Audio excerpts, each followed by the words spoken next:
Hello and welcome. In today's lesson, we're going to be looking at 20 advanced words and phrases for describing people in your IELTS speaking and writing test. Let's get started.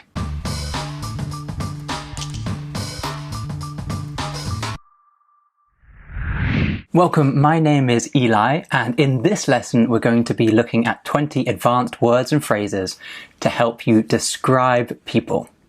Now, as you'll know, that happens very regularly in the IELTS speaking and also the writing test, so this lesson is going to be very helpful for you. Now, the first phrase is this: the kind of person who. I personally really like this phrase, and I really like to teach it to my students. It's a phrase for describing the typical behavior of someone. And we would use it very regularly in the IELTS speaking test, not so much in the IELTS writing test. Now, listen to the pronunciation. The kind of person who. Repeat after me. The kind of person who. Okay. The type of person who. Do you hear it? The type of person. The type of person. The type of person who. Okay. He's the kind of person who goes to bed at the same time every night. I'm the kind of person who needs to have a cup of coffee before studying. She's the type of person who always arrives late for parties. Did you remember to put the emphasis on the always? She's the type of person who always arrives late for parties. Okay, so it's very likely to come up in the speaking test, or this is a phrase that you can use in the speaking test. You may even get asked a question like this: are you the kind of person who likes to wake up early in the morning? So this is a very typical part 1 question. Let's see how I would answer it. I'd say, not really, no. It's not that I like to wake up late, I just like to wake up at a natural time when I feel that I've rested enough. I've never really been the type of person who feels that I have to wake up at the crack of dawn in order to make the most of the day. So I'll usually sleep for around 7 or 8 hours and get up around 7 or 8 in the morning. Perhaps at the weekend I'll sleep in slightly longer. Okay, so this is my answer. Let's look at some of the words, some of the phrases, some of the vocabulary that I used. So I started, not really, no. Okay, this is very typical. I've noticed a lot of advanced students do this well. They give a short response to the question and then they elaborate on their answer. So I say, not really, no, and then I explain why. So, not really, no. And then I use this useful sentence structure. I say, it's not that I like to wake up late, I just like to wake up at a natural time. So, it's not da-da-da, I just da-da-da. This is a very useful sentence structure. For example, it's not that I don't often eat meat, I just don't like the taste very much. Or, it's not that I find sports boring, I just have better things to do. So, it's not da-da-da, I just da-da-da. Okay, I also say I've rested enough, so that means I've rested a sufficient amount, so enough and sufficient are synonyms.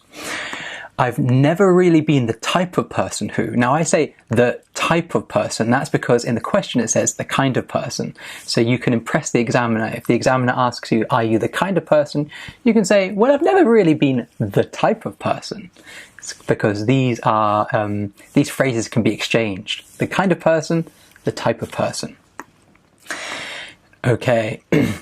So I've never been the type of person who feels that I have to wake up at the crack of dawn. So that's just at sunrise, when the sun is just coming over the horizon. The crack of dawn. So dawn is the morning. The crack of dawn is when the sun rises. In order to make the most of the day. So that means to take advantage of the day, to utilize the day to its full potential. So I don't feel that I have to wake up at the crack of dawn to use the day to its full potential, to make the most of the day. And then I say, so I'll usually sleep in, or I'll usually sleep for around 7 or 8 hours. So I will usually. Now, isn't will the future? Well, yes, it is. But we can also use will when we're describing regular actions. So I will usually sleep for around 7 or 8. I will usually have dinner around 6 o'clock. I will usually go to bed around 10:30. So will usually is very useful for talking about repeated actions, habitual actions in the present. And then I say sleep in. So sleep is a phrasal verb which means to stay in bed and to not get up. I'm sure many of you like to sleep in, especially at the weekend. Okay, so next word. Oh, before we get on to the next word, here are some sample questions that you can practice at home. Are you the kind of person who likes to wake up early in the morning? So the one that we've just done. So this is a very typical part 1 question. You can always pause the video and answer this, or you can just practice in your own time. Are you the kind of person who likes to stay up late?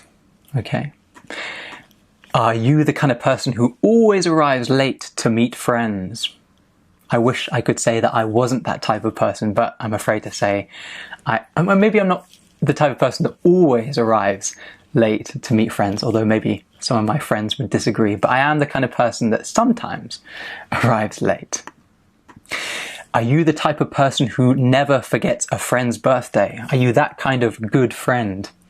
To be honest, I'm not. I do forget my friends' birthdays. In fact, I feel like this lesson is going to show the dark side or the not so pleasant side of Eli. So I'm not the kind of person who remembers birthdays. I'm the type of person who forgets birthdays, actually.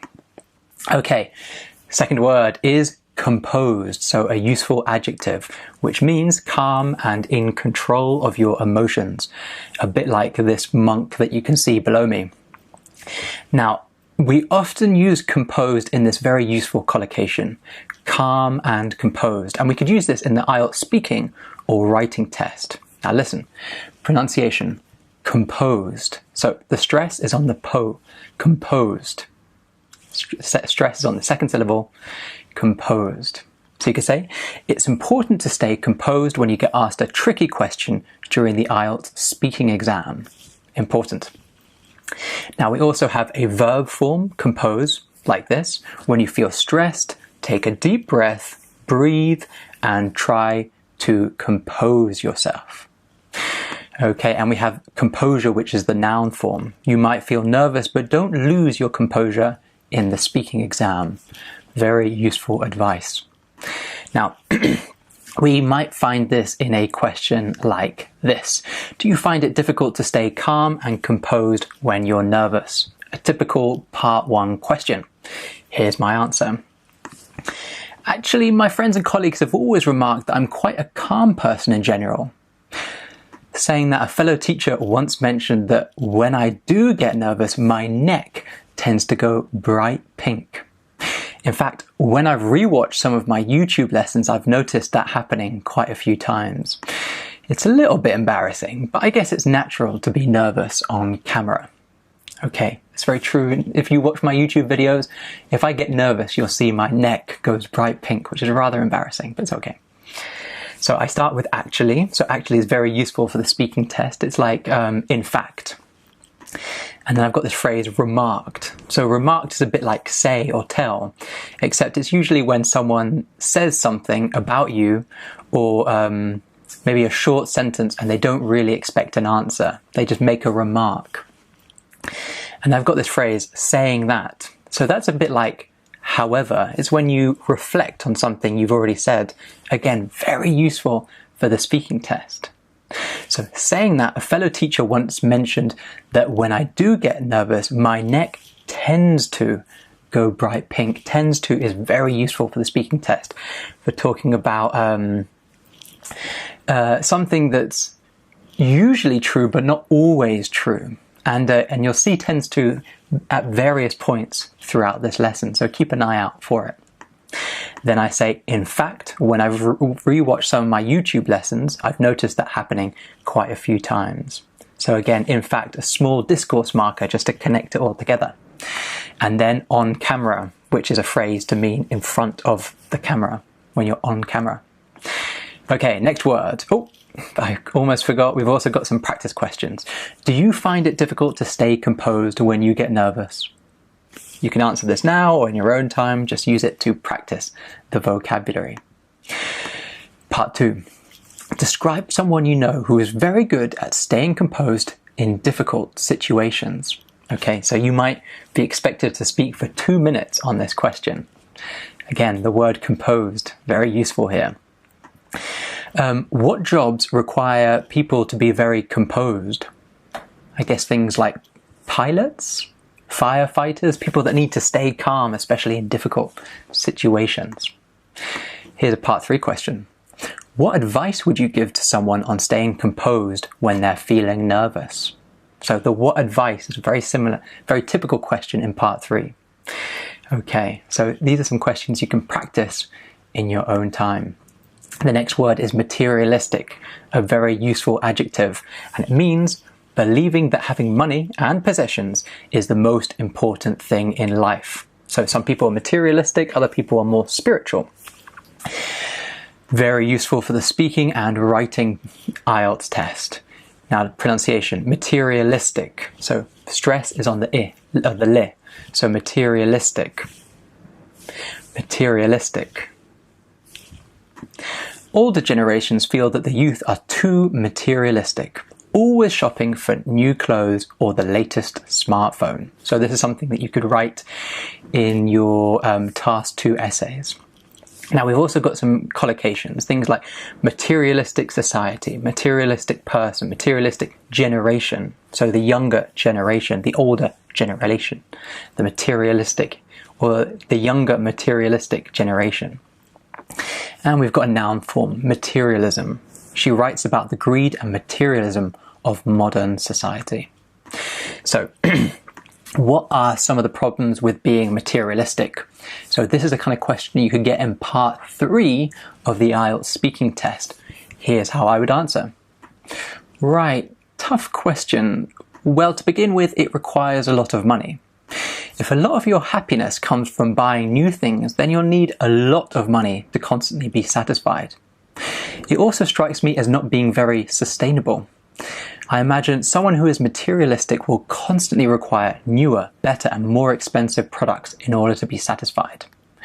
I think it's a lot more sustainable to find happiness and meaning in life through other things like friendships, relationships and doing good in the world. Okay, so I started. Right, tough question. Now, you get a lot of teachers that say you should learn phrases like, that's an interesting question, or that's a tough question. These phrases sound a bit unnatural. What sounds more natural is if you get rid of that's a. So you get rid of that's a and you just say, tough question, or interesting question. Do you see how that automatically looks more natural? You don't go, that's a tough question. That seems very unnatural. And a native speaker wouldn't say, that's an interesting question. They're much more likely to say, interesting question, I guess. And then they would give their answer. So, right, tough question. Well, to begin with, so notice we've got to begin with and then also. So especially in part 3, if you can structure your ideas like to begin with, da-da-da, also da-da-da, then you're going to get a higher score for fluency and coherence, which is one of the marking criteria for the IELTS speaking test. Now we've got this. If a lot of your happiness comes from buying new things, then you'll need a lot of money to constantly be satisfied. That's a conditional, in fact, it's first conditional. And so conditional sentences are considered to be advanced grammar. So that's a higher score for grammatical range and accuracy as well. Now I've got this phrase. It also strikes me as not being very sustainable. So to strike me as, it strikes me as not being very sustainable. So strike me as is another way of giving your opinion. Football strikes me as an interesting sport. Japan strikes me as an interesting country. So strikes me as a very useful phrase for describing your opinion. I imagine. So I can use a phrase like I imagine instead of I think if I want to show that I don't really know. And again, this is something that native speakers will do a lot more frequently than lower level IELTS students. They'll use synonyms for I think that show the depth of their understanding. So in this case, I don't know much about being materialistic, so I'm going to say that. I imagine someone who is materialistic. Da, da, da, da. And then we've got this phrase like, and I just wanted to show you that because I wanted to point out that I say like friendships, relationships, and doing good in the world. These are all examples. And if you can use examples in your speaking and certainly in your writing, that's going to help you get a higher score. Right, some practice questions. Do you consider yourself to be materialistic? You can pause the video and answer it now. Some people believe that we've become too materialistic. What do you think? So that's a kind of question you get in part 3. It's quite tricky to answer. Okay, and here's one that you'd find in the writing test. Nowadays, many young people are more materialistic than ever before. What causes young people to become materialistic? What problems can a focus on material possession cause for young people? Quite a tricky one to answer, but that is the kind of question that you might get in task 2 of the writing test. Let's move on. The next word is rapport. It's actually a French word, or it comes from Latin, and then I think it's in French as well, and that's a clue for the pronunciation. A good understanding of someone and an ability to communicate well with them. You can use it in the speaking and the writing test. And in fact, a student that I did a speaking test used this word recently. They did get the pronunciation wrong. They pronounced the T, report, but they used this word and they actually got an 8.5 in their speaking test. So a good advanced phrase to use. Now, the pronunciation is without the T, rapport. Stress on the second syllable, rapport. It's important for teachers to develop a good rapport with their students. Now we can say build a rapport or establish a rapport. Build rapport, establish rapport. Also, friendly, good, close rapport. These are all collocations. Now, what can teachers do to make sure they have a good rapport with their students? So, a part 3 question. Here's how I would answer. I say there are a few things that they can do. First of all, they can learn their students' names. This might sound simple, but there are many teachers that don't bother to learn their students' names, and this is a huge obstacle to developing a good relationship. Secondly, I'd say it's important for there to be mutual respect. Teachers should encourage a respectful relationship by arriving on time to class, making their classes interesting, and being kind to all students, not just their favourite ones. Okay. I'd say there are a few things they can do. So we're introducing the ideas that I'm going to talk about. I'd say there are a few things they can do, and I'll say first of all, da-da-da, secondly, da-da-da. So again, I'm organizing my speech. Now this is something you can do in part 3 especially, that shows a higher level of fluency and coherence in your speaking. We've also got this nice phrase, I'd say. So that's a bit like I think. I would say, I'd say. And then this phrase, mutual respect, which is when one party respects the other and the other party similarly respects the first party. So mutual respect. Mutual just means together. Here are some practice questions.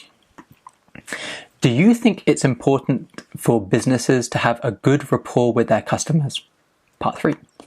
Task 2. In some countries, differences in age between parents and their children is generally greater than it was in the past. Do you think the advantages of this development outweigh the disadvantages?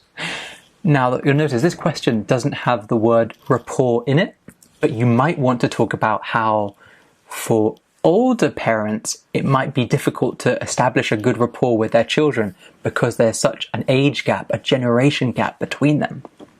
So rapport is very useful for the speaking and the writing test. The next word is diligent, which is an adjective that means careful and using a lot of effort, a bit like this scientist that you see below me. Now we use this in the speaking and the writing test, and the pronunciation is like this, diligent. Okay, where's the stress? Diligent. It's on the first syllable, diligent.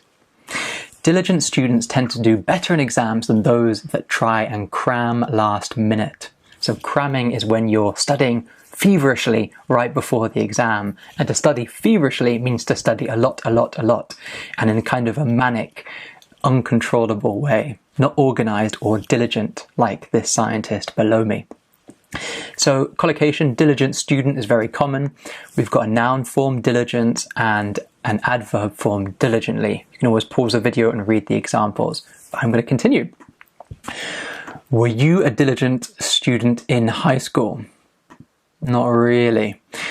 There were some subjects like maths and English that I took seriously and studied for a lot. However, in general, I wasn't a particularly diligent student. My best friend was in most of my classes and he was such a distraction. He told amazing stories and I was always more interested in what he had to say than the teacher. I remember it used to drive my teachers mad and we'd often get in trouble for talking too much. True or false? Unfortunately, it is true. I really enjoyed chatting to my best friend in history class in particular. Anyway, on with the lesson. I started with not really, again, short response and then elaborate. To take seriously is a very useful phrase. So I didn't take some subjects seriously, which means I didn't put effort into them.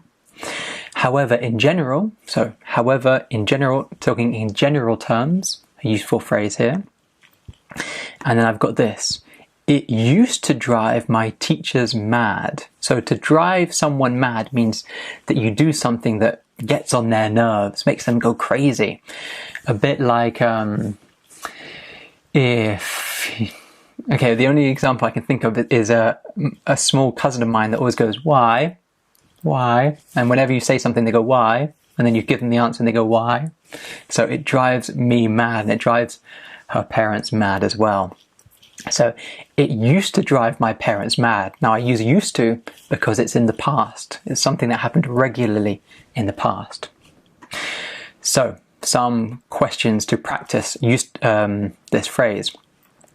What can parents do to encourage their children to be more diligent in their studies? Okay, tricky question, but it might come up in part 3, so prepare.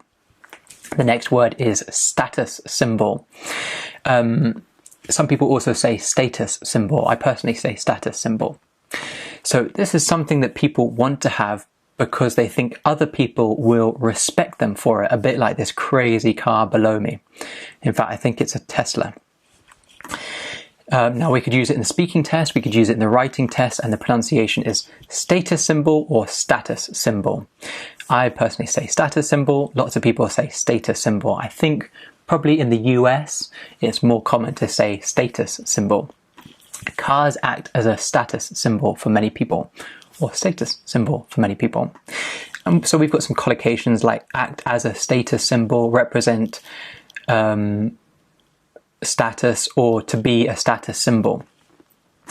Here's a question. Why do you think some people like to spend a lot of money on jewellery? So you might have been asked this question in part 1 of the speaking test. Here's how I would answer. Well, I think it acts as a status symbol.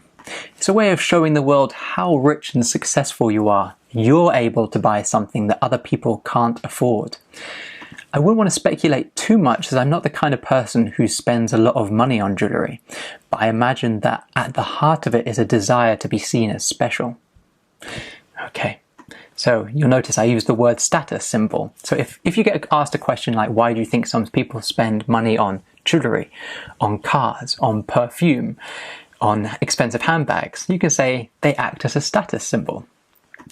Now I've also got this phrase, I wouldn't want to speculate too much. And then the but. I wouldn't want to speculate too much, but This is a good way to hedge what you're saying. It's to avoid generalizations and to say, well, I don't know fully, but here's my opinion anyway. So very useful for the speaking test. You would use this phrase especially in part 3 when the examiner's asking you a lot of your opinions about things. Now, you'll notice I've got that phrase, I'm not the kind of person who. We learned that at the very beginning of this lesson. I hope you remember. And then I've got the phrase, I imagine, which is like I think, but again, showing that I don't know so much about this question. So a slight difference between I imagine and I think. Some practice questions. Why do you think some people like to spend a lot of money on cars, on designer clothes, on jewelry? So answer those in your own time. Prepare for part 1 and part 3 of the speaking test. Next word, inquisitive, an adjective meaning wanting to discover as much as you can about things, sometimes in a way that annoys people. So you'd find this in the speaking and the writing test, and the pronunciation is inquisitive. Okay, inquisitive. Okay, children should be encouraged to be inquisitive and ask lots of questions in school. Do you agree? I personally do. Okay, so inquisitive about something, we can talk about an inquisitive child, an inquisitive student, or even an inquisitive mind. I always complain that my mum is too nosy, however, she just says that she's inquisitive. So nosy is kind of like inquisitive, but has negative connotations, and inquisitive isn't quite as negative as nosy. But they both mean when somebody is asking lots of questions, and in the case of nosy, kind of wants to know your personal details. Here's a question. Do you know any particularly inquisitive people? Yes, I have a 5-year-old cousin who is especially inquisitive. She's always asking her parents, why? Why this? Why that? She's the kind of person who wants to fully understand everything, and it sometimes drives her parents mad. So notice I've got this especially, and that is because in the question the examiner asks, do you know any particularly inquisitive people? So particularly and especially are synonyms. So if the examiner uses the word particularly, I might use especially. If they use especially, I might use particularly. I've got that phrase again, the kind of person who, very useful phrase, and drives her parents mad, which means to really, really annoy them. We came across it a couple of slides ago. Okay, were you an inquisitive child? Should we encourage children to be inquisitive? How can parents encourage their children to be inquisitive? Okay, the next word is temperament. So this is the part of your character that affects your moods and the way you behave. We could use it in the speaking or the writing test. Temperament. Stress at the beginning, temperament. Okay, my best friend has always had a calm temperament, even when he's in a stressful situation. So we often use certain words, certain adjectives before temperament, like good temperament, calm temperament, fiery temperament, which means when someone's quite irrational and angry. We also say angry temperament or moody temperament, which means they change their behavior regularly. We also have this phrase temperamental, which sounds the same but is slightly different. If someone is temperamental, it means that they're liable to change their behavior very regularly. A bit like moody, but it's like sometimes they're very happy, sometimes they're angry, sometimes they're sad, sometimes they're laughing. I'm sure two of you watching this will know some temperamental people. So describe your best friend. So this is the kind of thing that you might get in part 2, and you can use temperament in this answer, like I'm about to do now. Okay, well, I met my best friend in high school.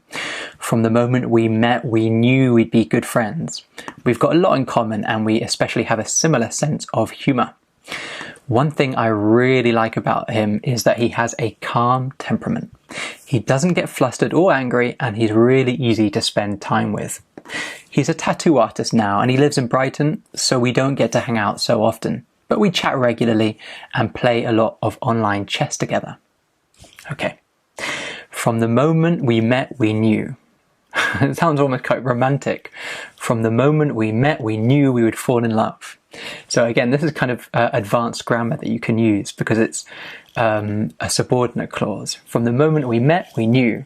Or from the moment I saw him, I thought of da-da-da. So from the moment, verb and then verb phrase. We've got a lot in common. So to have a lot in common, which means to have lots of similarities, lots of interests, maybe characteristics in common with someone. Sense of humor. We have a similar sense of humor, which means we find the same things funny. He's got a calm temperament. We just learned that. It's when somebody is very calm and doesn't get flustered or angry. Oh, and you might be thinking, well, what does flustered mean? Flustered is when you get overwhelmed. For example, if lots of people are asking you lots of questions, you go, oh, I'm flustered. You're getting overwhelmed by too many questions. He's a tattoo artist, which means he does tattoos on people's body. And we don't get a chance to hang out, so spend time together. Okay. Describe your neighbor. Describe your favorite teacher. Describe your best friend. Okay. These are all fresh questions that you could use: calm temperament or fiery temperament or angry temperament. The next one is have something in common with someone. So this nice idiom that I just used actually. It means to share the same interests or have similar characteristics. Now we'd use this in the speaking or the writing test, although we're more likely to use it in the speaking test. To have something in common with. I feel that I have nothing in common with any of my work colleagues. Okay, older parents typically have less in common with their children when compared to younger parents, so they don't have the same interests. Who in your family do you have most in common with? I don't really know. There's not one person in my family that I'm especially similar to.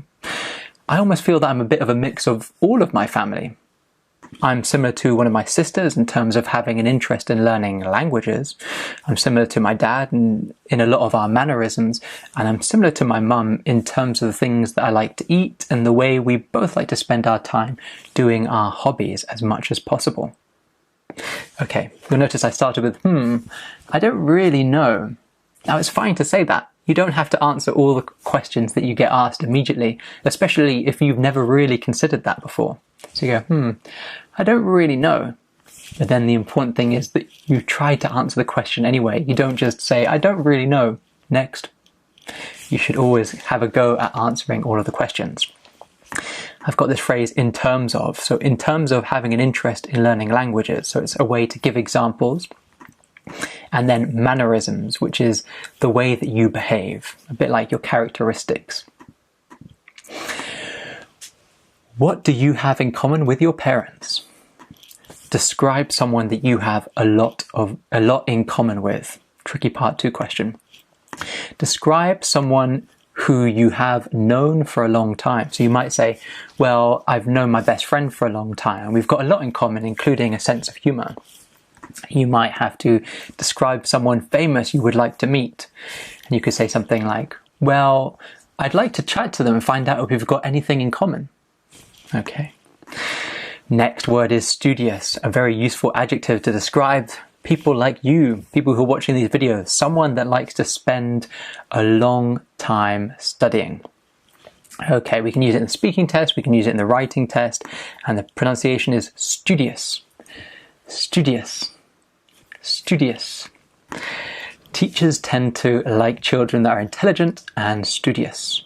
A studious child, a studious student. I don't know if you'd say a studious student. Yeah, you would actually.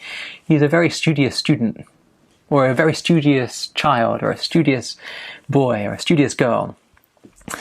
And you can do something studiously. He gets on with his work quietly and studiously. A perfect student. Now, here's a question. Do you think that girls are more studious than boys? Now, a lot of the time in part 3, you get these kind of slightly awkward questions where you're like, well, I don't really know. Anyway, let's see how I would answer. Well, I wouldn't want to make such a generalization. From my experience, there's studious boys and studious girls. I think it really depends on the person, not necessarily the gender. In fact, out of the most studious people I know, one is a guy that I went to uni with and the other is a girl that I lived with. They were both incredibly diligent in their studies. I have heard that both girls and boys are more studious when they are in single-sex schools, but I don't think one gender is necessarily more studious than the others. Okay, so, well, I wouldn't want to make such a generalization. This is a very useful phrase when the examiner is asking you one of these kind of awkward questions comparing old people and young people or boys and girls, which they always do. You can say, well, I wouldn't want to make such a generalization, but then you answer the question anyway. So I say, from my experience, and that's a very useful follow-up. Well, I wouldn't want to make a generalization, but from my experience, or from my experience, and then you talk about your experience. Depends on, very useful phrase, and in fact, so it's a bit like as a matter of fact, and we use it to emphasize what we're trying to say. Again, we're using that phrase diligent, which we mentioned describes someone who does things very carefully, especially their studies. Were you studious in high school? Part 2. Describe someone that you know is particularly studious.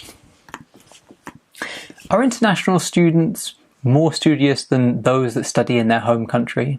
Again, this is the kind of question you could say, well, I wouldn't want to make such a generalization, but from my experience, and then you give your answer. People person is the next word. This is an informal phrase, so we might not use it in writing, but it'll be a great one to use in IELTS speaking. It's someone who is friendly and enjoys meeting and talking to people. So yes, use that in IELTS speaking. People person. People person. I've never been much of a people person. I prefer to stay at home with a good book. Maybe that describes you. Are you a people person, or do you prefer to spend time alone? Well, I'd say a mix. I like spending time with close friends, and I enjoy meeting people for the first time, but I'm not a big fan of spending time in large groups. So I don't really enjoy parties or going out to bars or restaurants with large groups of friends. Okay, so I said, well, I'd say a mix. A nice short answer. A mix means a little bit of both. A mix of this, a mix of that. You know, when you're cooking, you mix things together. I like spending time with close friends. So that's a useful collocation. Close friends talks about people that you know well. I'm not a big fan of, which means I don't really like. I'm not a big fan of watching football. I'm not a big fan of Italian food, although actually I am a big fan of Italian food. Okay, next word is demanding, an adjective which means making others work hard or meet high standards, and these people, if someone is demanding, are not easily satisfied. Okay, we can use this in the speaking test, we can use this in the writing test. Now, where is the stress? Demanding. Is it on the first syllable, the second syllable, or the final syllable? Demanding. It's on the second syllable. Demanding. Demanding. I have a particularly demanding job. I work long hours and meet strict deadlines. So difficult deadlines, strict deadlines. You have to finish the project by Friday. You can talk about a demanding job, a demanding boss, a demanding course, a demanding child, demanding parents. Let's look at a question. Do you have a demanding job? So you could get asked this in part 1, maybe right at the beginning of part 1, when you're asked about what you do. Are you a student or do you work? Here's how I would answer. Well, it's not especially demanding. I have a lot of friends that have exceptionally demanding jobs, and when I compare my job to theirs, I feel incredibly lucky. However, I do have quite a large workload. I've always got essays to mark, lessons to plan, and emails to respond to. So even though I don't have any pressing deadlines, there's always something I have to do, and I usually work at the weekends as well. Okay, well, it's not especially demanding. So especially is like particularly. Well, it's not especially demanding. However, I do have quite a large workload. So workload describes all the tasks that you have to do. Pressing deadlines. So pressing means deadlines, like strict deadlines that are when the time is coming to an end, you don't have long. It's a pressing deadline. So that's a very useful collocation for you. Now, do you have a demanding boss? You could answer this now or in your own time. Do you think people in your country have enough holiday time? You could say, well, actually, nowadays, most people have demanding jobs in my country. So demanding job, very useful. This is a question you could get in part 1 or part 3. So you could use demanding jobs to describe this. What are the advantages and disadvantages of having a demanding boss? Very typical part 3 question. Next word, role model. So an unaccountable noun, which means a person who someone admires and whose behavior they try to copy. So for example, this son, his role model is his dad. He's trying to copy his dad doing all of these exercises and he looks like he's failing miserably. So role, we can use this in the speaking test, the writing test, and the pronunciation is role model. Stress on the first syllable. Role model. Sports stars are role models for thousands of young people. Now, we could be a good role model, a bad role model, an excellent role model. Is it important for young people to have a role model? Well, whether it's important or not, I think young people will always have a role model in some capacity. For example, it might be a family member, it might be a sports star, or it might even be a teacher or another student at school. Ultimately, I think it's important to have these role models because it gives young people direction and an idea of what they would like to become. Okay, so in some capacity means in a way or in a certain way. So they'll always have a role model in some capacity, in one way or another. For example, and I just wanted to emphasize this because I think it's a great idea to give examples in questions like this. Is it important to have a role model? You can say yes, here's an example. Ultimately, which is kind of like in conclusion, you just give it to give your final thoughts. Okay, do you have any role models? Did you have any role models when you were younger? Did you think that celebrities and famous athletes have a responsibility to be good role models for young people? Okay, that question comes up in part 3 and it's pretty difficult to answer. So if you're watching this, just pause the video, think about how you would answer this in your own language and then have a go answering in English. The next word is get on with. So a very useful phrasal verb. These two friends, for example, get on with each other. It means if two people get on, they like each other and are friendly to each other. We can use it in the speaking test, we can use it in the writing test, although we're more likely to use it in the speaking test. Get on with, get on with. So sometimes we don't even pronounce that T. Get on with, get on with. Life can be very difficult if you don't get on with the people you live with. True. You can also use get along to mean the same thing. So get on with people, get along with people. Now, some people say get on like a house on fire, which is an idiom. However, it's not an idiom that is used very regularly.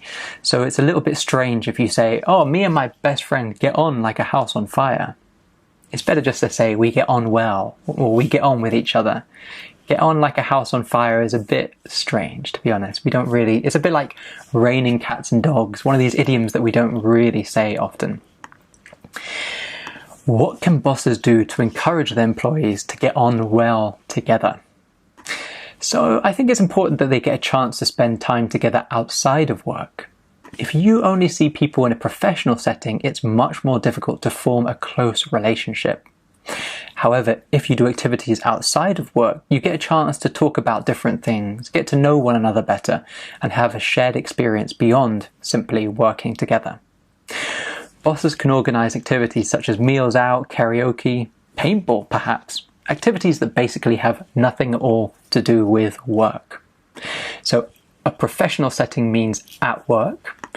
Form a close relationship is a nice collocation, to form a close relationship, which means to become better friends. And then we've got such as, which is like for instance or for example. And then we've got paintball that I just wanted to teach you just in case you don't know it. It's a game where you take a gun that fires paint. Sometimes in the UK at least, companies go to do paintball together as a way to bond and to become better friends. It's quite a lot of fun actually. Okay, do you get on with your colleagues at work? Is it important for work colleagues to get on well together? Next word, ambitious. Having a strong wish to be successful, powerful, or rich. We can use it in the speaking test, we can use it in the writing test. Ambitious, ambitious. Stress on the second syllable, ambitious. Okay, bosses are more likely to notice and promote ambitious staff. So we can talk about ambitious people, an ambitious teacher, an ambitious colleague, an ambitious friend. These are all popular collocations. We can also talk about ambition, which is the noun form. Her ambition is to run her own business. Or ambitiously, which is the adverb. He set off ambitiously to be the first person to climb to the top of the mountain alone. I hope he makes it back. Do you think it's a good thing to be ambitious? Yes. Well, let me think.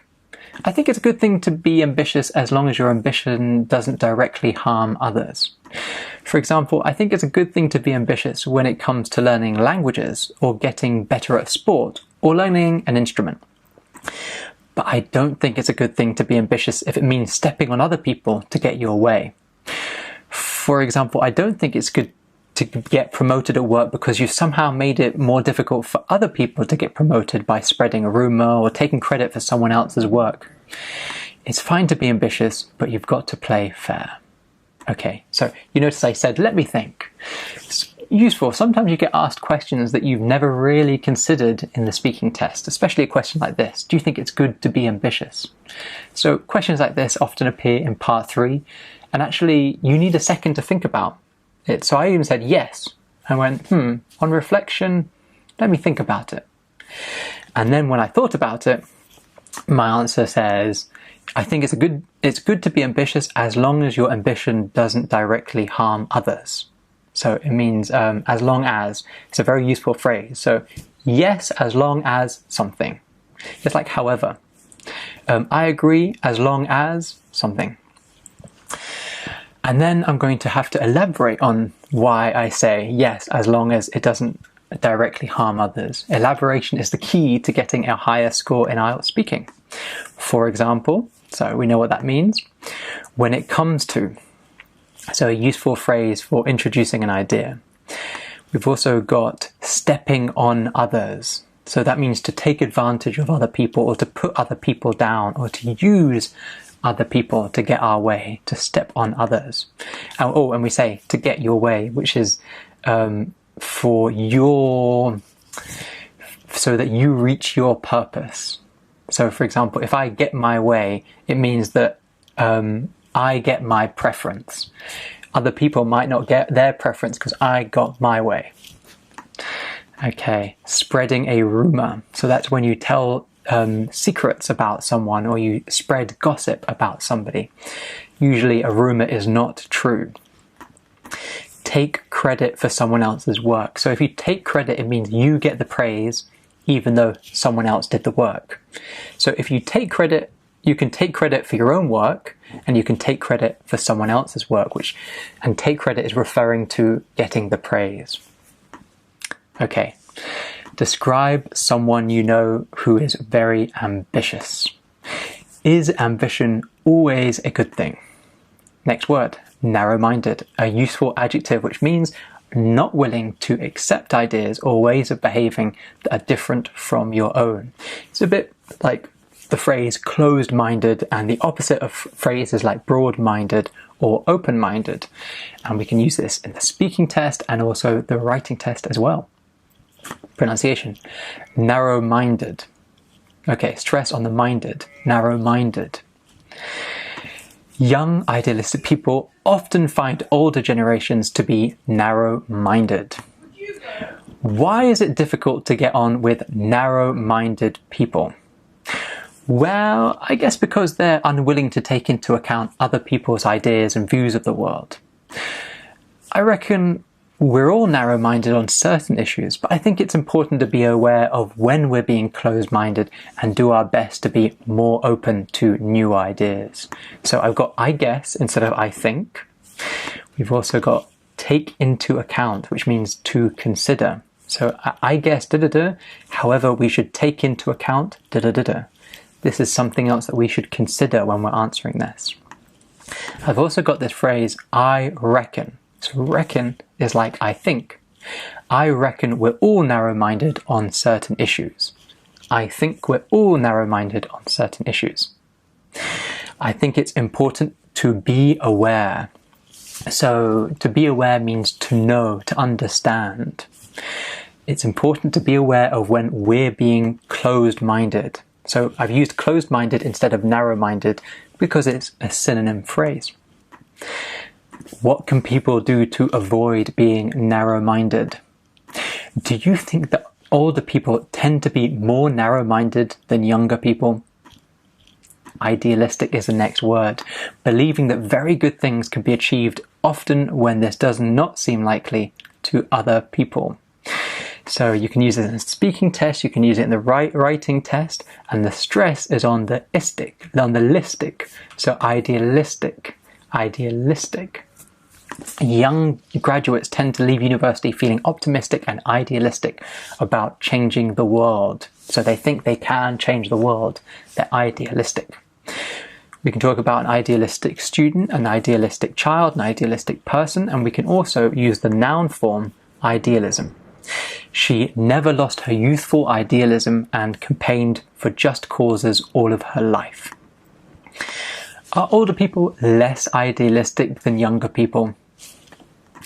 Well, I think typically there are times in someone's life when they are particularly idealistic. For example, it's a bit of a generalization, but just after graduating university, young people tend to be rather idealistic about the world. I personally think that it's a great thing when people are idealistic.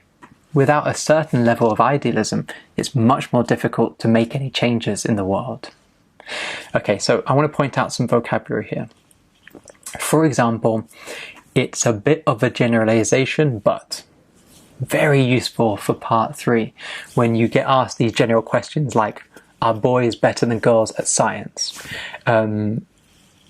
Are older people more narrow-minded than younger people? You can say, it's a bit of a generalization, but maybe, or but, and then you give your answer.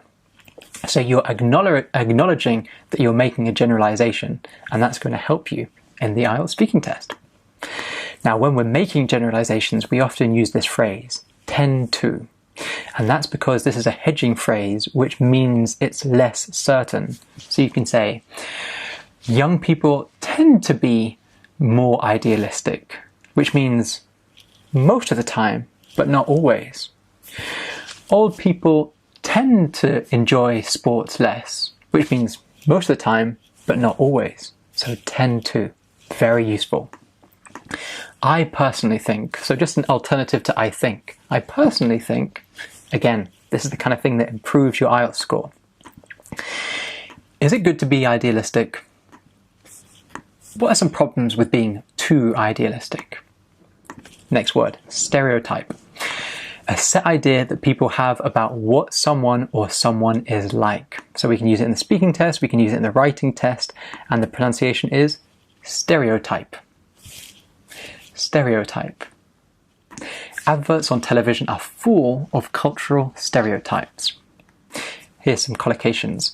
Conform a stereotype, fit a stereotype, fill a stereotype, reinforce a stereotype, negative stereotype. And it should be conform to a stereotype, just for the record. Now, we've got a verb form, we've also got an adjective form. You can just pause the video and read those. I'm going to continue.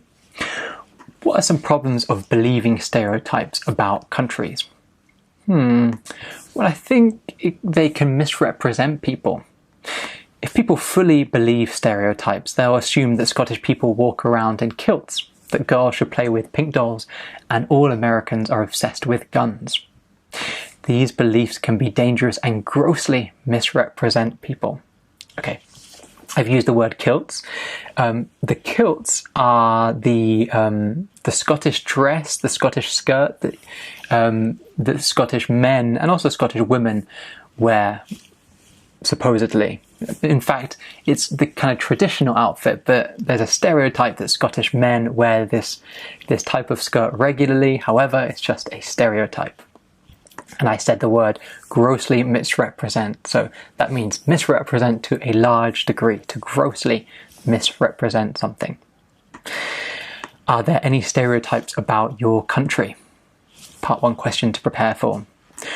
Why do some people believe stereotypes? A Part 3 question to prepare for. The next word is charismatic. A bit like this guy below me. Do you recognize him? Do you recognize the company he founded? This is Steve Jobs, who is the founder of Apple, a very charismatic leader. So what does charismatic mean? It means when it's used, so charismatic is used to describe people who seem to have a natural ability to influence or attract other people. So people used to say Steve Jobs was a very charismatic leader. So charismatic, stress on the ma, charismatic. My best friend is extremely charismatic. People are just drawn to him, which means people just come to him and they want to spend time with him. They're drawn to him.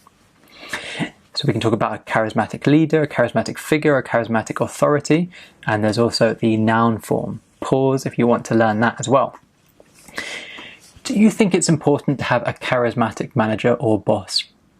No, to be honest, I think it can cause a lot of problems. Charismatic leaders and managers might not have other skills that I believe are more important to have. For example, I think it's important for a manager and boss to be accountable, empathetic and kind, rather than charismatic.